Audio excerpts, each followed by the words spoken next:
This is John Plata, GeorgiaBees.com. I'm going to show you a few things about melting wax since it's raining outside today. We have a lot of candle molds here. This is my disaster of a candle room. 10 years ago I started out with 10 molds.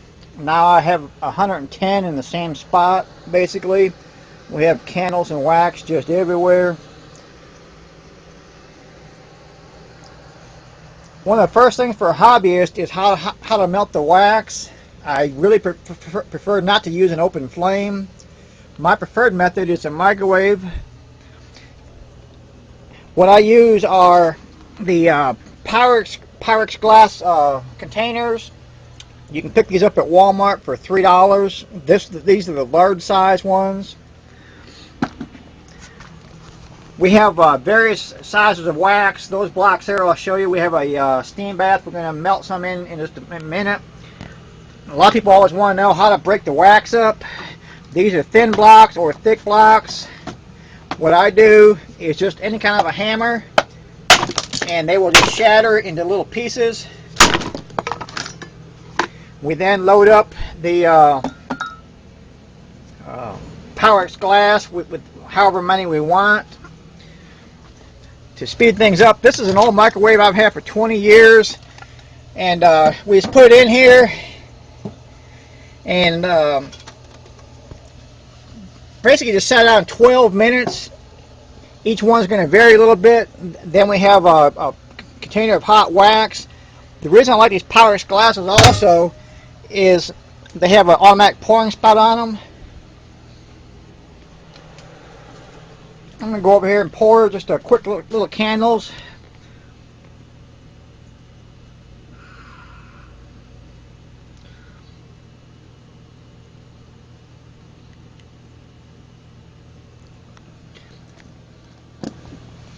If you notice, I also use the just bobby pins to hold my wicks up. This works very nice. And all these molds here, they just pop out like so.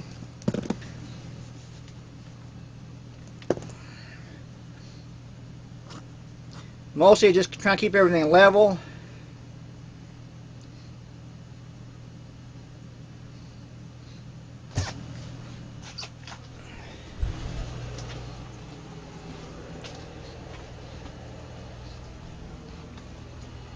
Just need a place to set this stuff.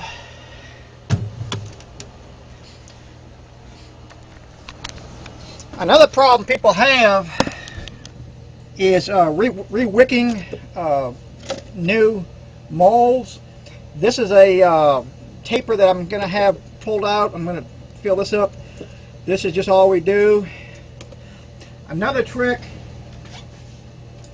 is by having a piece of, if you're a beekeeper, this is just plastic foundation, and to smooth the bottom edges of our candles. This also re-waxes, add some extra wax on the foundation for use in our beehives later.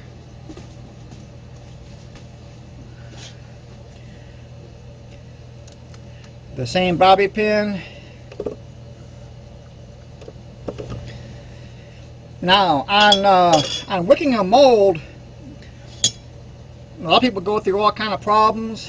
I use a piece of brass welding rod. It's basically a brazing rod, and I have one with a nice flat end. I can rethread any kind of a size. What I do, I take and put the wick over top the flat end, and just going to shoot it right up there, and boom, there we go.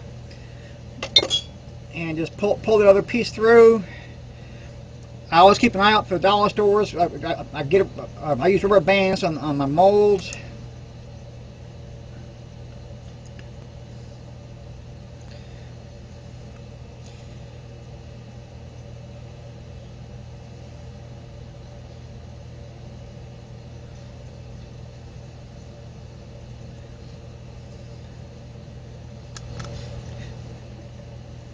This is October, but you always want to think in advance. We're trying to get ready for the holiday season. holidays when we sell most of my candles as presents and gifts. For a taper, this is the one with little snowmen.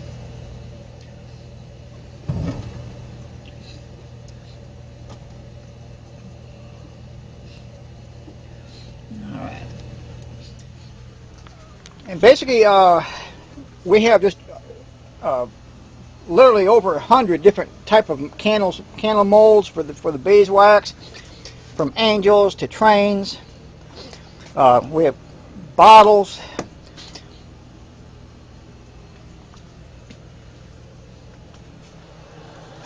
We also have this is some of our wax blocks. This is what they look like after we take them out of the steam table. I'm fixing to go show you right now. Close your eyes as I go through my messy extraction room. Right here, these are my cappings that we've had out in the sun after we uncapped the honey. These were wet with honey on them. We put them out for the bees to clean off. These I'll put these in a paint strainer bag, put these in a 5-gallon bucket, and melt them down in my 4-in-1 liquidator. This is right here. This is the extractor, but this is some of our wet cappings we have here.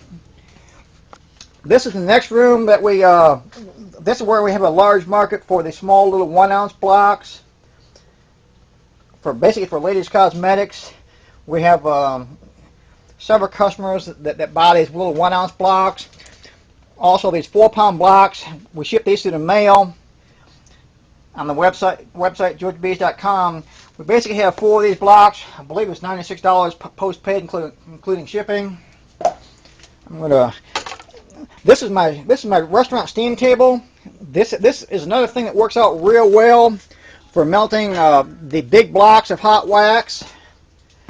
We put it on 175 to start with, and then turn it down.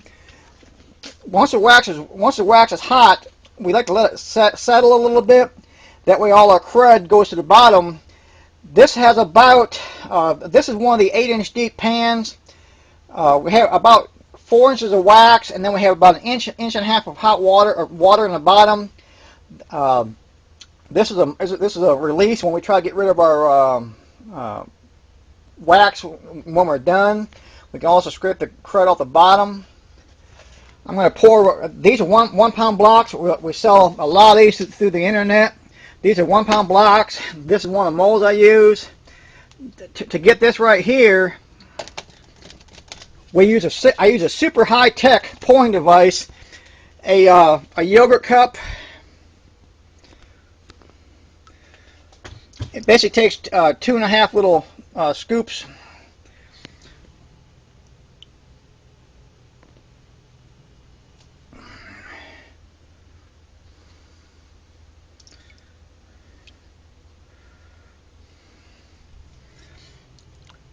Slightly warm, but by pulling the wax right off just off the top, it's nice and clean. Whoops, except for there.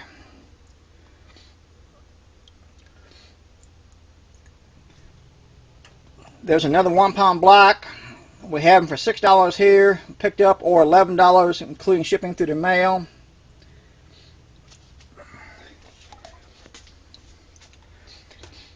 And then another thing what we do to pour the camera's not going to sit up.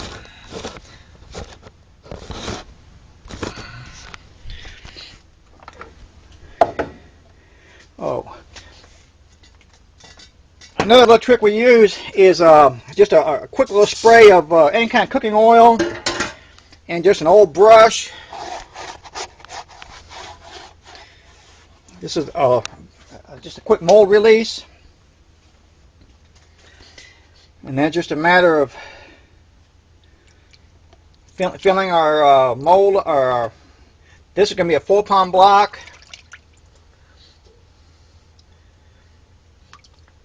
By setting it over top of this steam table, it's going to cool slowly, so we won't have any big cracks in it. Just by experience, I know where to go to. But we also have a little scale here. We check on every couple one.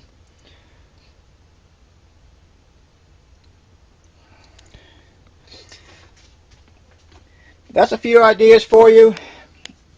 These are our 1 pound block, or these are the 1 ounce blocks. We just twist them, pop these right out. Nice yellow wax. If you need beeswax, just go to my website, georgiabees.com, and we'll fix you up.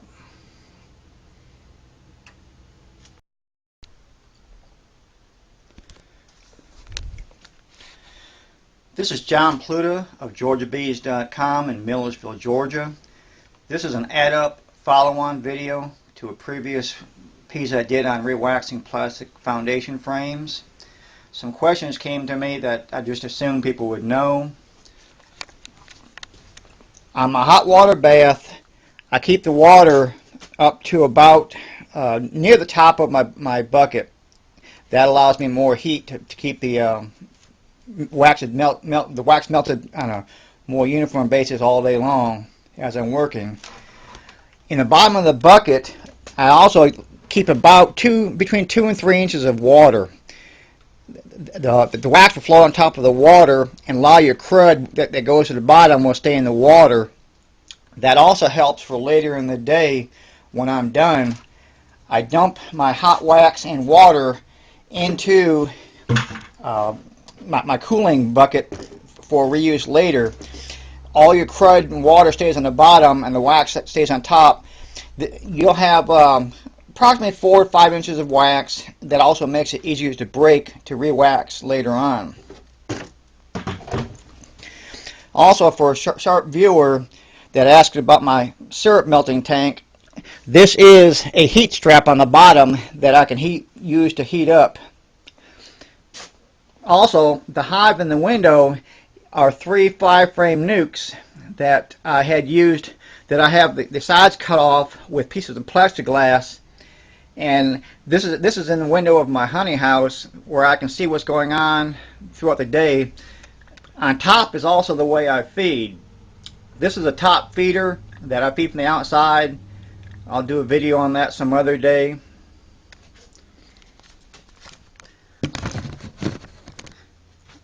Some of the other questions were, I do the same thing with the white and the black plastic. The black shows up just well enough. The white shows up a whole lot better. Also, the question was, what about the plastic frames? They're all one-piece frames. They're basically done the same way. They're much harder to clean for some reason, but when we dip these, because of all the holes and cracks around your edges, they take a little more time and effort, but they're done the same way. The dip. On the shake, it takes much longer because you have more wax dripping because of the excess wax that stays in your reinforcing holes.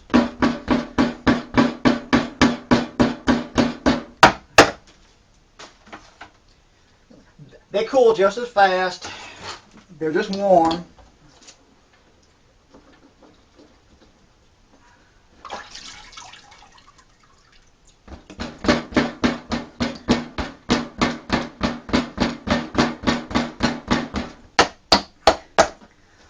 And you get a nice thick coat of wax that the bees will draw out very quickly. And that's all I can think of. I hope this helps. Go to GeorgiaBees.com for more information. This is John Plata, GeorgiaBees.com. I'm in Eatonton, Georgia. What we're going to do today, I'm fixing to empty a few pollen traps. I'm at a small little bee yard.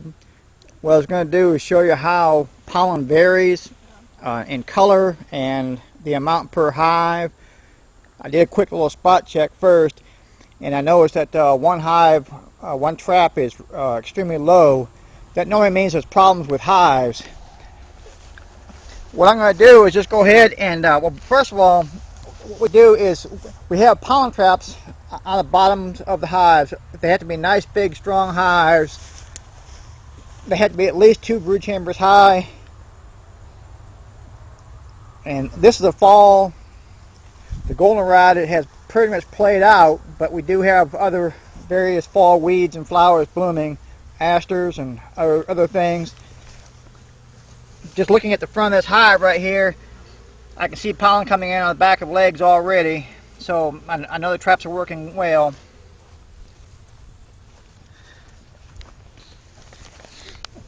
What I'm going to do is just pull out, and just to show you the colors, I'm just going to lay them out on the ground real quick.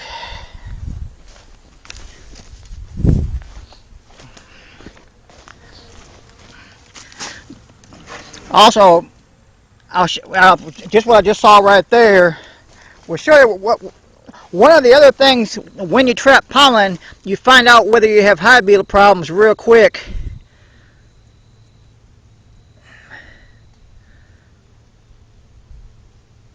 They just love the pollen.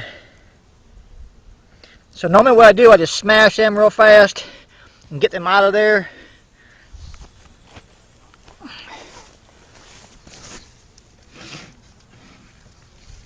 I can already see a small variance in the color. This is the hive right here that I noticed. It has very little, if any. This means we probably have a problem.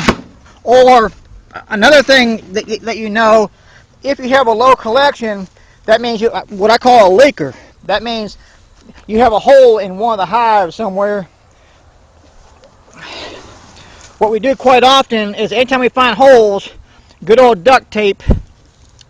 Anytime you have holes and cracks and crevices, the bees will bypass those very, very rapidly.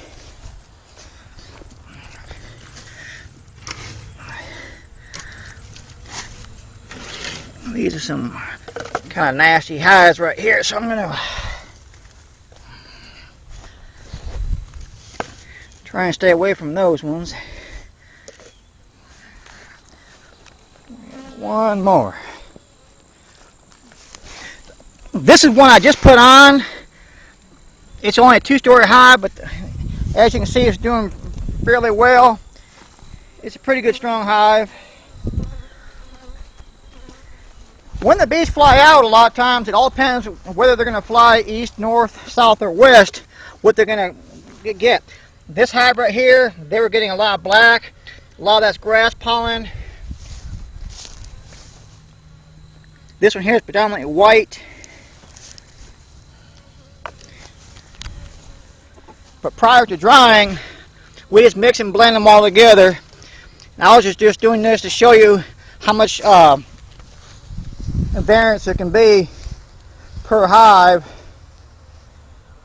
This is 7 pollen traps. This is just 1 day's worth. We do that. We collect this every day, close to dark. Sun's fixing to go down, so we just come out. When it's damp, we kind of just brush the pollen off. I need to get these back on the hives as quick as possible. As I bring it in, the pollen will be falling straight down onto the floor of the hive.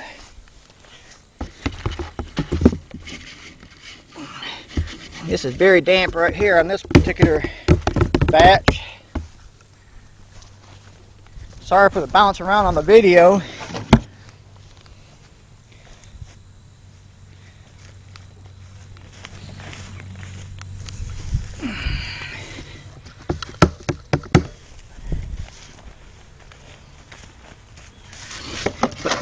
When you have, here's another one we have duct tape on.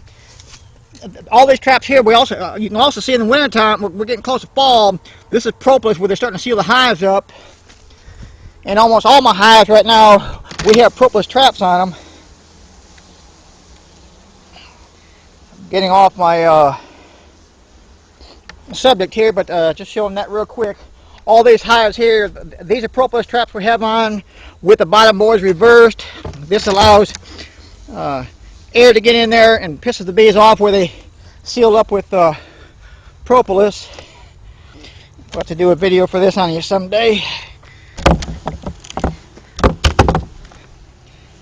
Here you can see a good sight of the propolis being filled into the trap. The bees work at both sides. When you have the top reversed, the bees fill from top and bottom. This is a nice collection right here. This right here, this would fill about 2 of my $14 bottles, so that's about $30 worth of pollen right there. This makes beekeeping fun. And then here we have another small hive beetle down here. I'll smash him. Kind of just keep an eye out for him.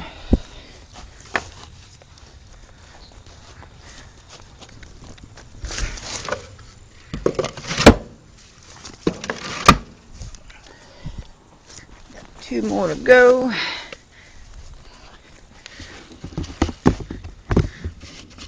I'm trying to hold the camera and do this at one time, which is a little challenging.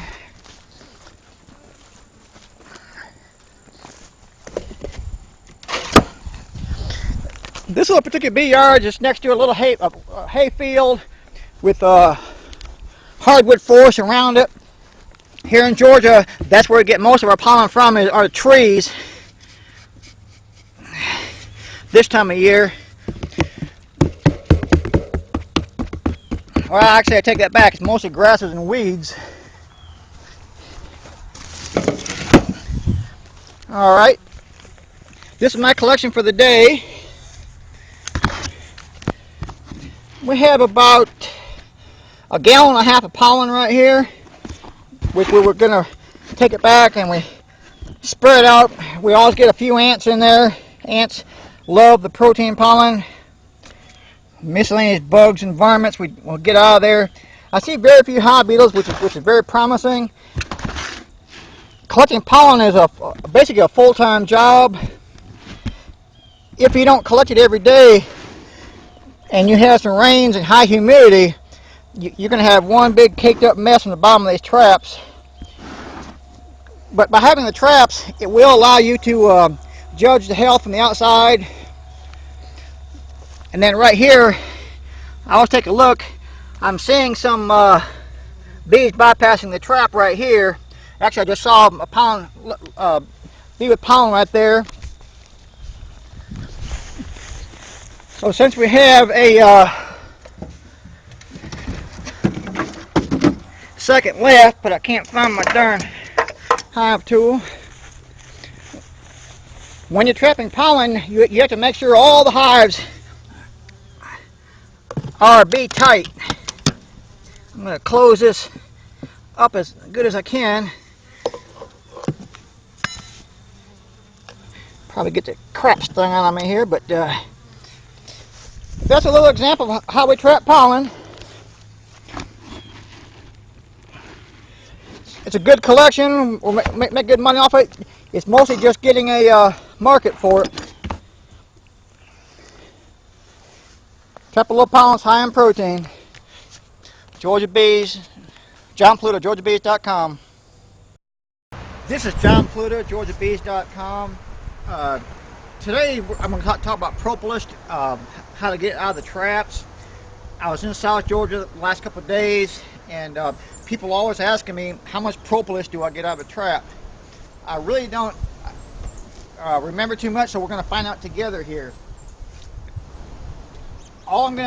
First of all, it's 27 degrees out right now. I would normally put these in the freezer, but because it's so cold, I just left them outside last night. What we start with is all I use is an 18-gallon plastic container. This trap here is average to just a little above average, full of propolis. And when we first pull them off, we just look to make sure we pry off all the little pieces of dead bees. A lot of times we have a small hive beetle stuck to them. Any kind of little thing we might have. Like here's a little bee head. We'll get that off of there. This came out of some swampy areas. It's a little more orange than normal. I'm guessing a couple ounces of propolis. Here's another trap that was just a little less.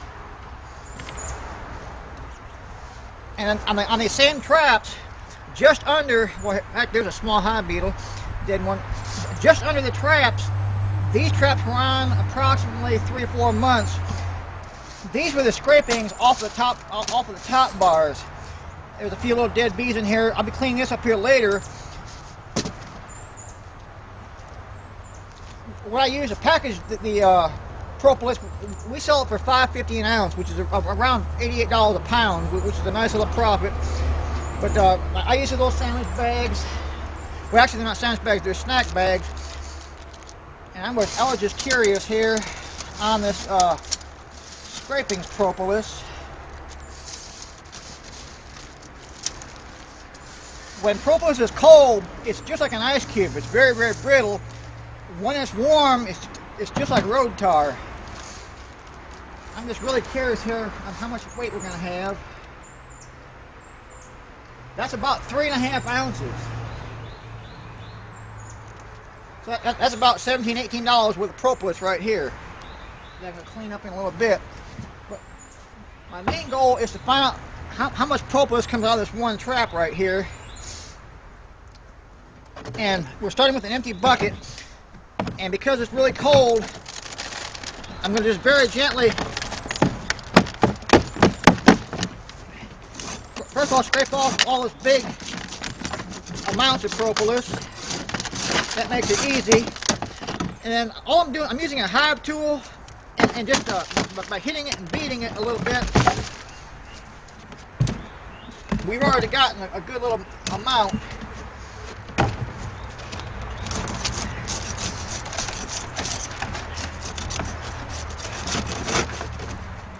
The bees are using this to seal up the cracks and crevices in the hives.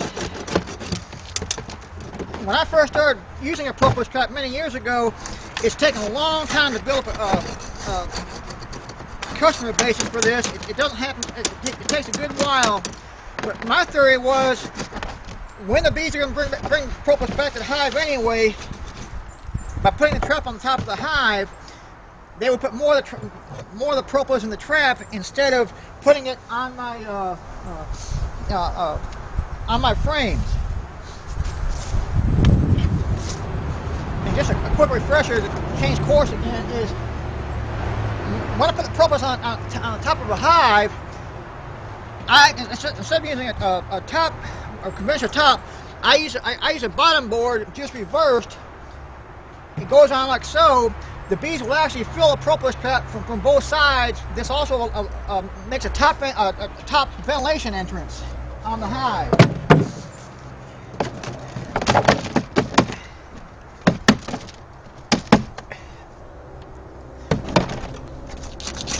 We've gotten most of the propolis off of here.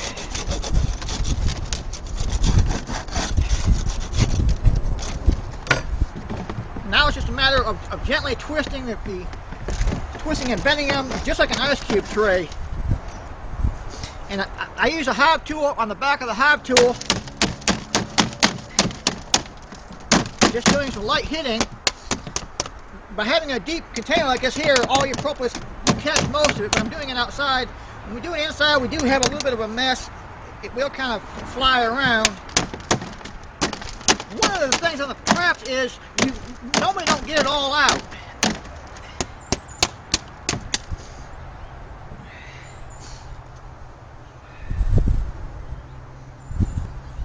These are the Michigan traps.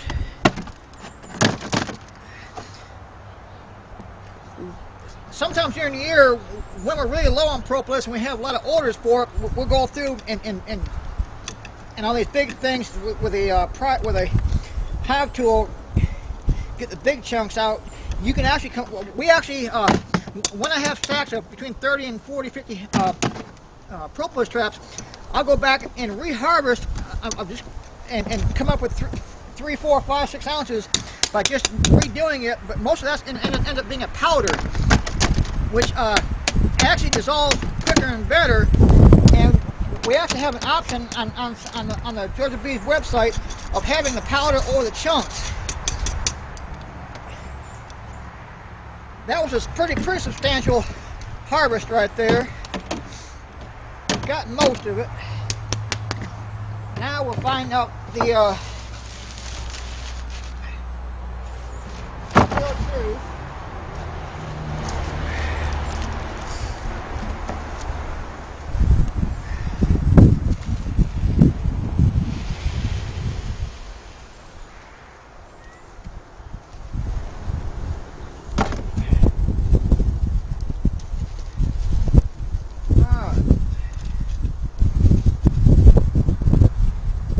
That's another 3.5 ounces.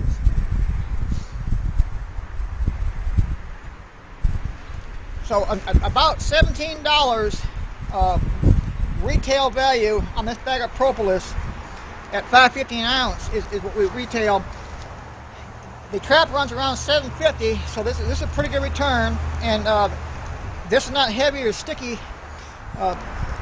takes what we normally will do now is spread out on a cookie sheet just to make sure, just do a rough cleaning to make sure we don't have any more bee parts. Occasionally, if you leave it on certain times of year, you will have a few little pieces of mold from the condensation on top of your hive.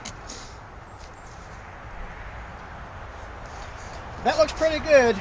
So out of this one trap, now we all know on just a moderate collection right now, we still have approximately another ½ ounce or an ounce on this trap if we want to be really good on it. But by having some on here, when you reinstall this trap, the bees basically know what they're supposed to be doing with it. This trap here looks about the same. So this is 3.5 ounces here, and then we had another 3.5 ounces divided between the two. So approximately 5 ounces. That's considering that some of this came off of the top bars. But 3.5 ounces off of one trap in one collection. And what you have to do on your retail sales is I always put 1 ounce in a baggie.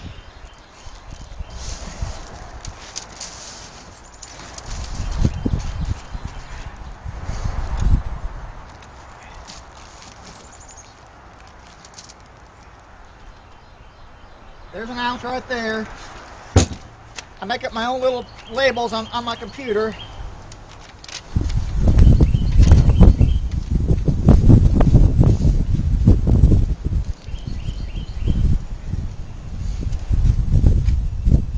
So now we have a 1 ounce bag of propolis, and just for visual, this is basically 1 ounce of the chunks. Now, you sometimes you'll have a lot of powder in here. I try to mix a little bit of both, or I do have requests for just a propolis powder. What we can do is take the same baggie and take a rolling pin and just roll over top of it to make the powder. That's my current tip. Try some propolis traps and build up a market for it. It'll take you a while, but it's a nice little sideline. Visit georgiabees.com if you need propolis or the traps. This is John Plata, Millersville, Georgia. Georgia Bees. I just got home, and this is my little honey store in front of my house. This is I'm going to show you how I capture kind of an odd swarm. I normally don't fool around with swarms, but because this one's right above my honey house, I've been wanting to put a little observation hive in my window. This hive is a little bigger than a basketball, or a little bigger than a football, smaller than a basketball. It's a acceptable size swarm. The problem is it's 30 feet in the air, out of the reach of this 24-foot ladder. I'm going to show you one little oddball thing that I do when I do want to catch a swarm. What I do is I've got a pole that comes from a pool supply store, and it is adjustable. It'll go about 20 feet or about 16 feet. There's two 8-foot sections. What I've done is attached a bucket to it, just a plastic bucket. I just extracted a couple frames. I've got 3. I had 4 wet frames. I pulled one out because of the weight. I have a hook on the end of the bucket. What I'm going to do with it is I'm fixing to put this swarm into a little window observation hive that I make. It's a 5-frame nuke with a piece of plexiglass in the side.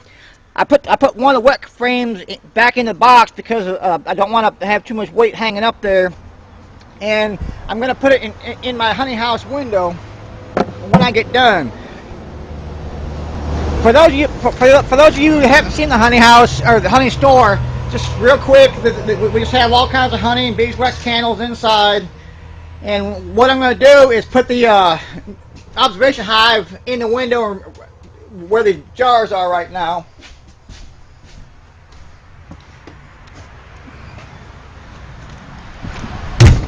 The goal is to climb up the ladder with this pole, shake the bees into the wet combs. You can use dry combs, but when I'm doing this here, what I want to do is have a lot of bees get sticky immediately, and they're also drawn to the honey.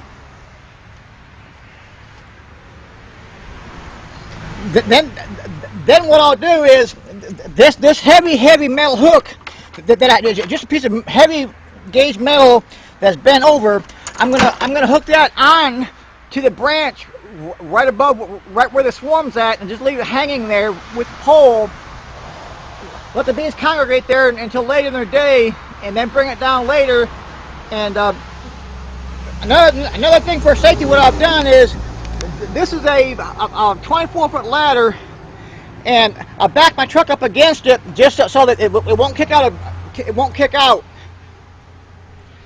when you're up there. I'm hoping this works just fine.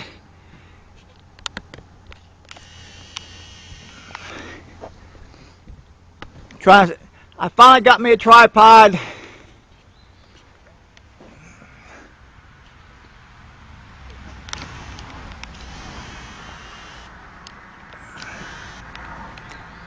What I'll be doing is going up and just shaking the, pushing the bucket up against a swarm and doing a few quick shakes to hopefully the queen will fall into the bucket.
Hopefully the queen's gone in the bucket.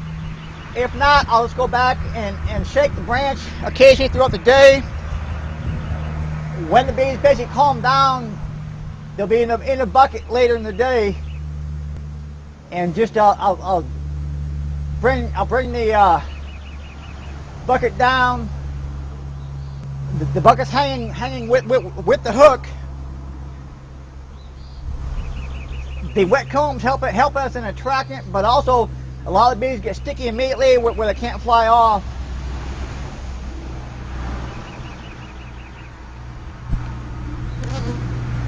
This works when swarms are just out of reach.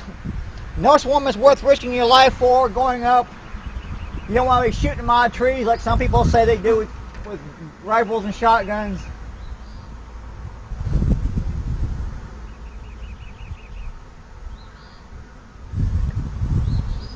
Hope this gives you a few ideas.